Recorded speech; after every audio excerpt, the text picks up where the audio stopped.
Was it all surreal? Your nominations came up. They read all the names or whatever. Did you hear your name? You know what? I don't even remember. I mean, really, I don't really remember.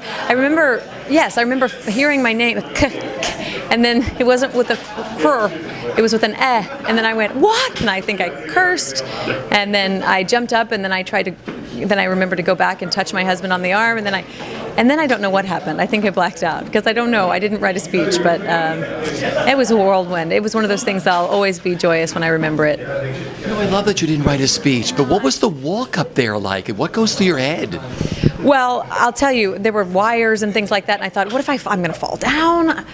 No, but then when I got up there and I turned around and then everybody was standing up and I didn't know what to, and then I was so worried. I should have just stood there and taken it in, but I was so worried that I wouldn't be able to, and I was like this, I don't have time. I don't have time for that, please. I want to go back and I just want to stand there. Screw the speech. That was amazing. Your speech was so glorious and so from the heart. You said you'll do the worm. How do you do the worm? I'm going to do, you know what, I've got to find a forum upon which to do the worm, because I need to be in a little bit different dress, but I am going to do that worm. Yes. Working on this show has been so special for you, hasn't it? Yes, for many, many, many reasons. All the outward things like Lincoln Center, Bart Shear, Rodgers and Hammerstein. But the interior is what's become so special.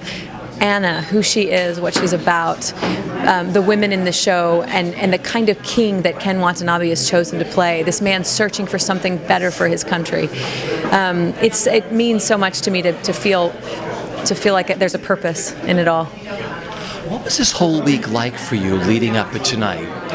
You know, this was a really long, tiring week. Usually I'm kind of, but we had a couple different rehearsals, and then every time I thought I would get tired, I would look at these little children yawning at like 11 o'clock at night at the end of our shows, and I think, I've got nothing to complain about, and I would just hold them and hug them, and that's what it does. It re-energizes me every time. We go do the show, and I'm with those kids, and I'm with Ken and Ruthie and all the people and Ashley, and you keep going, and you get through it. But maybe it was a long week because I was just looking forward to it, you know.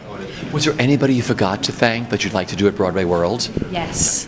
I would love to thank my friend and manager, Erica Tuckman, and my friend and agent, Randy Goldstein.